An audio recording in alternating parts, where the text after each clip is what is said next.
Yeah, when you've watched surgeries live because they can't put you under, that's interesting. Oh, that sounds fun. It's terrifying, actually. But do. Am I the host right now? I am the host. Cool. That way we can get rid of this people's remove.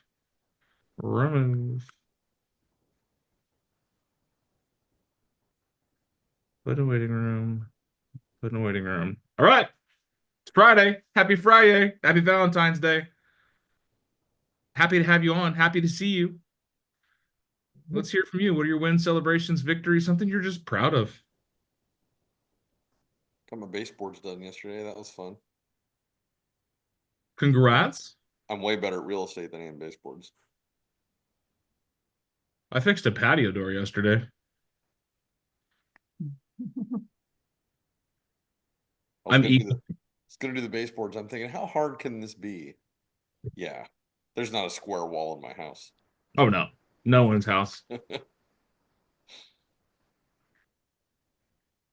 Other wins, celebrations? Come on now. Come on now.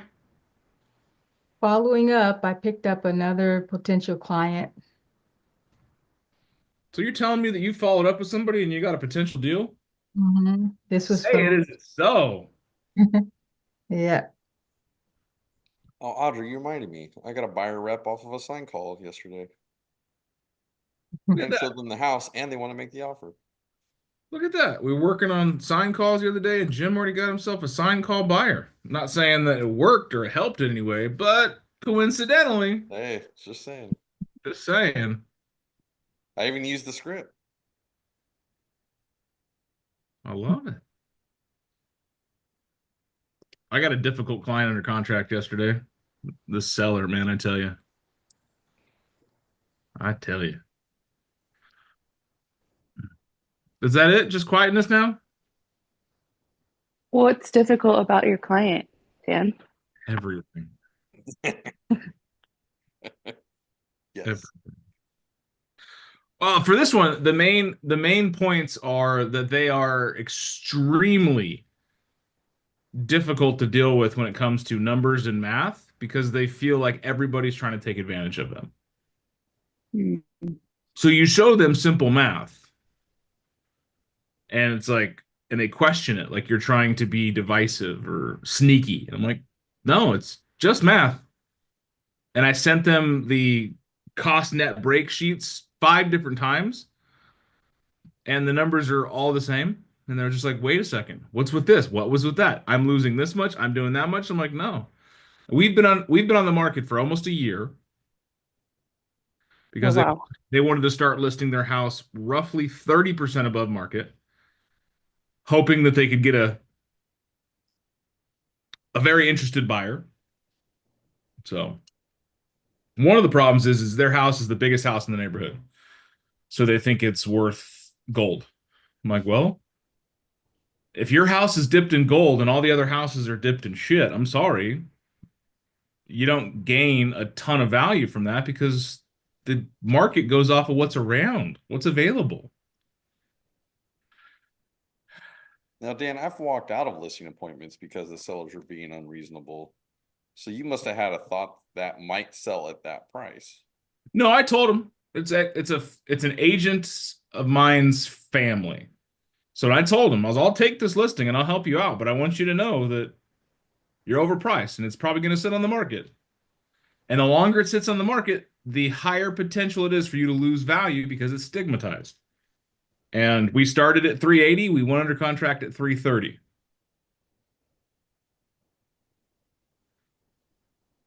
And I believe that's a lucky thing. But the issue there is the math has never changed. They and the client even said yesterday or not yesterday, 2 days into text, he goes, it's like every time I turn around, the numbers are going down. I'm like, I told you for the last 9 months the market is trending downwards. What does that mean for you? You're gonna keep losing money. So it goes back to the initial conversation we had is if you want to price it over the market, you're limiting your buyer pool to one buyer, maybe. And then from there, you have to constantly chase the slide. So get out in front of it. Let's market aggressively. Meanwhile, if they were priced at 315, they probably would have gotten 330 or 345 in like 5 days. Yep. So I'm It's the doing old it. Rolex analogy. There has been many a time that my wife and I have discussed this. My wife is my partner in life and in business too. We've discussed firing this client multiple times. Family's the toughest to work with, friends and family.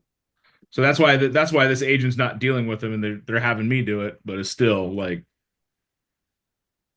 I get it. I understand. I understand now why you didn't want to work with him. I had an interesting conversation on the same, kind of the same topic about with another agent about discounts and discounting your commissions.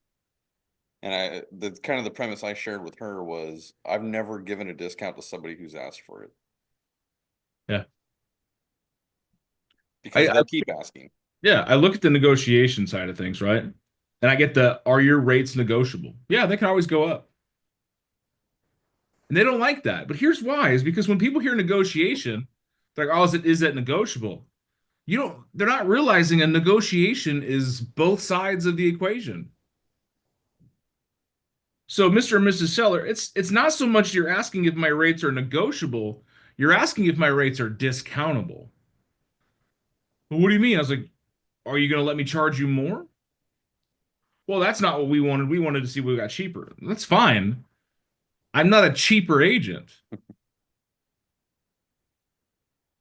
I'm not here because I'm the cheapest one in the business. I've been around real estate most of my life, and I've seen those brokerages come and go. The 1% realty, the flat rate brokerages. Why do you think they're no longer around? It's not profitable.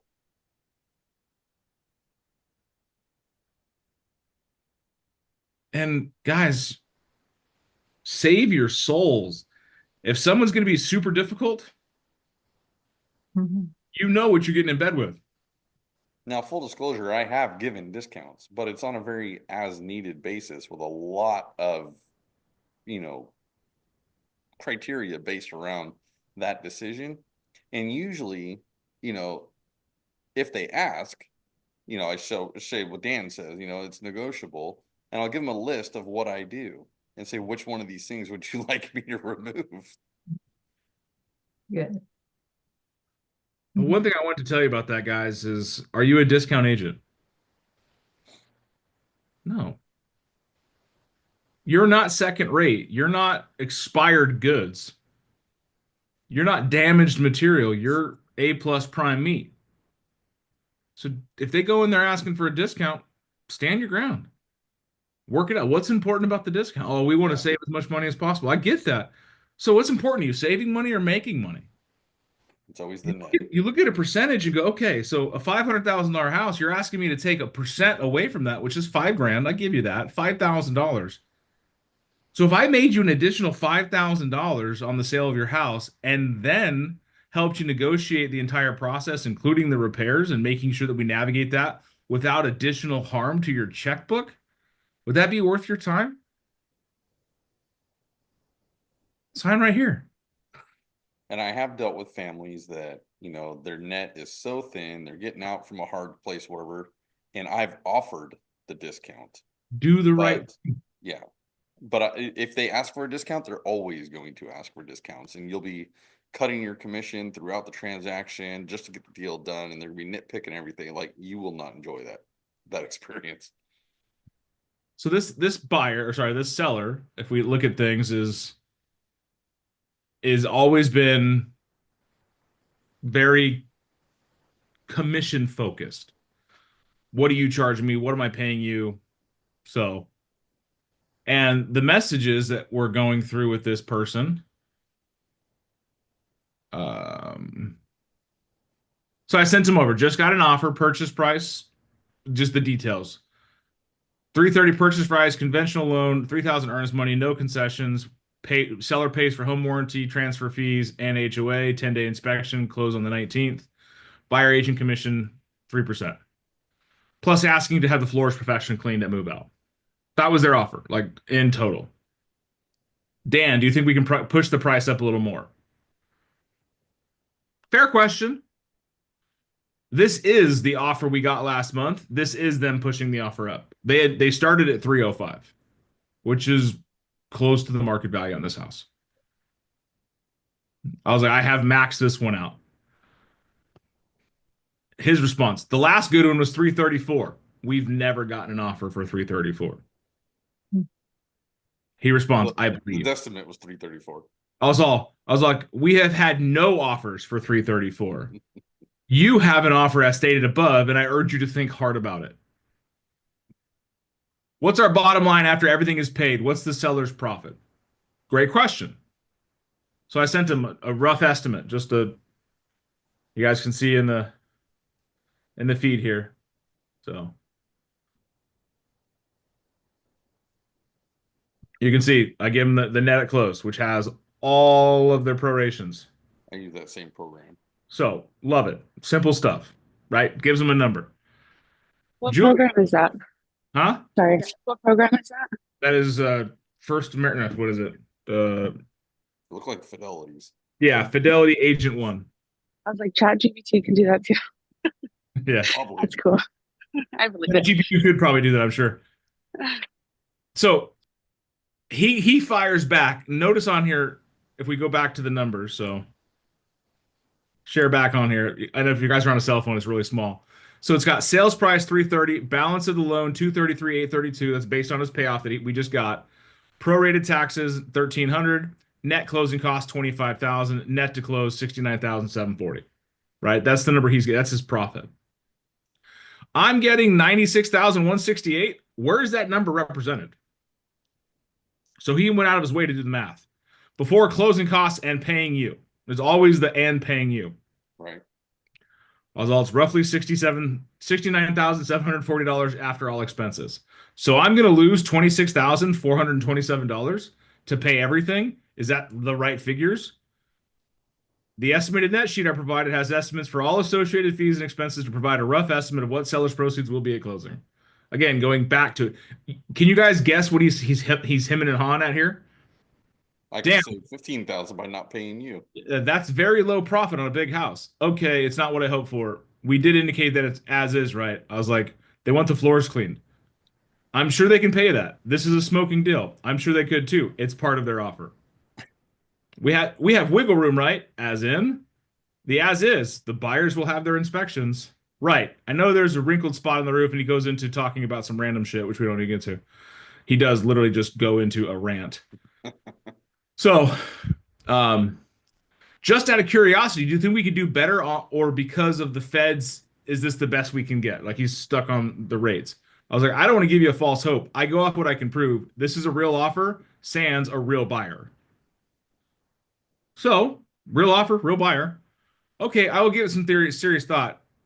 God, it seems like every time my turn it's changed to a lower income on the deal. Just being honest here. I keep telling you the market is trending downward. Yeah, better than doing nothing. Yeah, they only dropped the interest rate 25%. It's a hard buy. Obviously, they aren't dropping anytime soon. It gets over it again and again and again. And then he goes, I asked him, are we in? May I have this reduced to writing? What reduced to writing? The offer. I was like, it's in your email, in writing. Right next to the net sheet. May I see a written offer? I just emailed it again to your email, in writing. Did you receive? Yes, I did. Again, how much is the net proceeds? Dang. Scroll up. I was all, it's 50%. It's 50-50, then you guys get half of what I sent last night, which would be 34,870 is half. Okay. What is the total commissions paid out? 19,800. Correct. Wow. So you cover the carpet cleaning and we have a deal. That's not how this works. But I wanted to show that because we all could get the vibe that he's really has an issue with the compensation, doesn't he? Did I back down on it? Say, well, I could probably reduce that, or I could give you a credit. No. When did we negotiate the compensation for that deal? And what's a carpet cleaning going to cost? $250. So you're going to step over 30,000 for $250. Idiot. Yeah, I'll tell you more about that here in a second. I want to showcase, like, did I Sorry, back this is down? recorded. Did I run away, hide from the compensation conversation? No. It is what it is, guys. We negotiated the compensation for the brokerage selling his property a year ago when we established the listing agreement. A lot of people were going to start getting uppity at the end of it when they start seeing the numbers math out. Oh, you're getting 19,000 and I'm only getting 34,000. It's my house. Well, okay. I'm not getting 19,000. We're paying half of that to the buyer side because that's what they've asked for and that's what you agreed to. The buyers also increased their offer $10,000 to cover it. The buyers all in were at 220, and I said, if you need anything, and I mean seller concessions, seller compensation, buyer compensation, I don't care if you want a donut, add it to your deal. And they did, and that's why they came in at 330. Which again, I think is a little rich for this deal, but they're putting $150,000 down. We have a serious buyer. But the one thing I want to showcase is I'm not a discount broker. I'm not just going to fold over when somebody keeps pushing the compensation. You don't have to hide from it. When somebody says, is this how much you're getting paid? Yes. My first thought was, that's not enough to deal with your cranky ass. So I was going to ask, is it too late to put in the PETA charge? Yeah. PETA, if you guys know what it stands for, is the increase that we add to anything for being a pain in the ass. And Mikey, Out of the donut. The yeah, donut Mike, too. yeah, the donut too. Mikey knows this. We've talked about this guy for a year now. But there's a divorce situation. So husband, future ex-wife. It's a very tough situation. So there's a lot more than just a normal transaction here. So I'm not. When he comes back to me, he says your commission's $20,000. Yeah, it is. And you're making $70,000 in 3 years. You haven't done anything to this house other than live in it, and you're making 70 grand after paying everything. Not a bad thing to do. On that same app, you can shake it or hit the little toggle thing and it'll show you a chart called the cost of waiting. It'll show their holding costs, their interest payments, all that stuff. I've used that when negotiations or when conversations kind of go the way that one's going too. And it, also with the cost of waiting, there's another one that says it's got like $20,000 above what this price is and $20,000 below what that price is, and what those net figures come out to as well. And I say, the longer we wait, the lower this is going to go, and this is what those net proceeds would look like if we were to wait. Yeah, there's a lot of resources to provide insight to people. Now I'll tell you this: that last bit where he said, "You cover the carpet cleaning, we have a deal." That I knew that was coming because it's always something. They have to have a win. That's his thing. Got to have a win. So I pick up the phone, and what do you think I do next? I want you guys to think like a negotiator, think like Big Dan, think like, how can we make this a win-win? Did you ask are you representing the buyer or the seller? Listing. I'm a seller. Yeah, okay. So did you ask the buyer to cover the carpet cleaning? Yeah. I didn't ask. I told. If you want this deal done, you got to clean the carpet yourself. So I called her up. She's like, hey, we have a good relationship. Her name is Paige. Sweet girl. She goes, hey, Dan. I was like, hey, Paige, how are you? She's like, I'm good. How are you? I was like, I've never wanted to punch a seller more in the face. Mhm. And she's laughing. And she's like, what happened? I was like, I got him close. But you got to cover the carpet cleaning. And it took her about 10 seconds. And she's like, I'll do it. I'll get my guys in there after we close. No worries. I'll tell the seller. I'll tell the buyer. Okay. Mhm. Easy. Now, mind you, the funny thing is, in the 4 minutes that I didn't instantly respond to this guy, are you still here? And then he called me because he's like worried that he made me mad. Nothing gives away your negotiating position like urgency. And he came back to me. He's all, Well, it boils down to is him and the soon-to-be ex-wife have no money, no cash to cover any expenses. And this is the first time they've ever sold a house, even though they're in their 70s. So they're worried about like, I can't pay for inspections. I can't pay for the home warranty. I can't pay for this carpet cleaning. I don't have the cash. So come to find out, like, I talked to the ex-wife and I had that really nice conversation with her. I was like, you don't pay any of that out of pocket. It comes out of proceeds. That's why what I showed you is after all expenses. She goes, "Oh, I don't have to come out of pocket for any of that?" No. It wasn't the fact that they were paying $20,000 in compensation. It was the fear of paying the unknown amount for a home warranty, for the HOA transfer, and the carpet cleaning out of pocket, which would have been, I don't know, $1,200. So it's funny, even though we have conversations like this entire thread that makes people think, oh, his biggest complaint is what he's paying compensation. It wasn't. His biggest fear actually came from, I don't have the money to cover all these other things that they're asking me to do. So had I buckled and been like, oh, I'll give you a discount on the fees, I'll only charge 2.5% or whatever, I would have gotten myself a discount. I'd have given away some of my family's funds to solve a symptom, not the ailment. Brother, it is what it is. Your house is worth X. You owe Y. Factor that in. Boom. This is how much you get.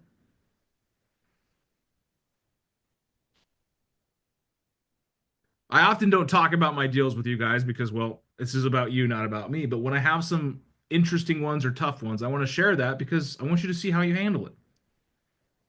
You're gonna have people in your life, in your dealings that are difficult. And it's just them by nature. Don't take it offensive. Have a lot of grace. On this call, I may not seem like the most patient person, but my wife tells me all the time, you have the patience of a saint, because some of the people I deal with are testing that limit.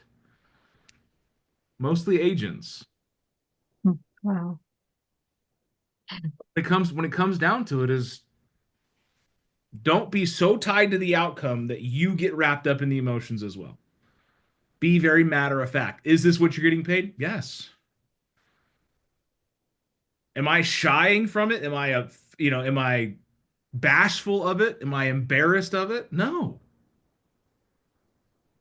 Oftentimes, I think there's an element of, what's the word I'm looking for? Scheisse. Kein Manema. I don't know, just almost embarrassment, but not embarrassment, where they feel bad that they're getting that much. So it's an emotion I don't have, so I can't even think of the word. So shame. I feel like I earn every penny of my commission. Yeah, the shame of it, right? They feel there's a shame behind it, so they get mousy or they get squirrely when they're talking about it. They get cagey about it. No. I provide a $20,000 service. So don't be afraid of $30,000 service. You only pay 20. Oh, I've provided this guy much more than that. The amount of phone calls and counseling, right, and talking him off the ledge and hearing him rant about aliens and Donald Trump and I have one of those. Fuck me. Would you work for a year for $20,000? No. Well, that's what I mean. The listing's been about a year. That's what I'm saying. It's like he's got to understand that. Yeah, but I have. No, I've also remarketed this property. So we took it offline during Christmas. We took it off for a month. I had new photographs done. We changed the marketing spread on it, remarketed it like it was a brand new listing. So all of it, guys, it's just part of the job. So I'm not bashful. I'm not shameful. I'm not reticent about making the money. Because had this guy been able to do it on his own, he probably still would have lost the same amount of money. and gotten sued and pissed off a buyer and. The funny thing is, actually, about 6 months ago, his son or someone in his son's friend line is a realtor, and they were talking trash about me. Oh, he doesn't know what he's doing. These photos are garbage. The description is garbage. This house looks like garbage online. If you guys remember the listing I showed you, they got 70,000 online impressions in a week. Remember that? That's this house. Yeah, Now, clearly that- I'm doing that's a something huge wrong. ethics violation too. Oh yeah, I didn't want to follow that line. I didn't care. Because he's venting. He's just talking out his ass. But here's the thing is marketing's working. We're getting showings. We're getting traffic, but we're not getting offers. It tells us where our pricing is, right? We go back to that pricing target. Not getting showings, you're off target completely. Getting showings but no offers, you're getting there, right? Getting showings, getting offers, getting it closed. You're on target. It is more important now than it ever has been that we communicate what's happening with the market. Every neighborhood has its own micro market. Just because of Southern California in total is doing X doesn't mean that this small neighborhood follows in line with that. I don't know if California has the 55 and up plus communities like we have in Sarita, Green Valley, where it's half the damn city is 55 plus. Well, we are what we call a retirement or a temporary destination. Half the year, 80% of the people that live in those communities aren't here. So talk about a micro season. In Tucson, March, April, May, June, July are some of the busiest months in real estate, which is funny because it's the hottest in Tucson. However, when 80% of the prospective buyer base goes back to their summer homes in cooler climates, and you're selling a house in an environment that is heavily trafficked by temporary ownership, you got to tell them, hey, if we don't get under contract in the next 2 months, we're going to have to take it off the market for 6 months. And they didn't want to. So it sat on the market for 6 months without a showing. And they were like, something's not working. The marketing's not working. I'm like, guys, you got to understand the market, not just the global market in your area, but also this neighborhood, this price bracket, this age bracket, because it all is determinant on what you're going to see. So when I can tell them, guys, we're not going to see any traction like we used to see until October, because that's when our winter visitors come back. October to March. There's your season. The market's trending downwards. I can tell them that, right? That's why you're seeing less and less and less. Every time you look around, it's going less because the market is trending downward. And it's not me telling them that. I'm giving them articles. I'm sending them graphs and charts and statistics. I'm providing value from a third-party source that educates them on what is happening. It's not just Big Dan's opinion of the market, it's the actual facts and data. The numbers are saying one thing or the other. So don't back down. Give the information without fear of recourse. You've earned it. You're a professional. You may not feel like a professional because you're still learning, but you are. You're probably more educated than they are in this craft because no one went to real estate school. Right? Was this helpful today? Yes, very. Little insight behind the grove, and I'm sure that we're going to have more and tougher situations to deal with, and I want to bring more of that to the table. So this weekend, go out there and rock it, guys. If you have a fun plan for your Valentine's Day, remember today's Valentine's Day, so send the I love you texts. Don't forget to get a gift for your significant other if you haven't already. Remember it, men like 45 caliber flowers. Stainless steel 9mm. Just saying. It's not always just roses for girls, guys. You can buy us bullet bouquets. Well, happy Valentine's, my friends.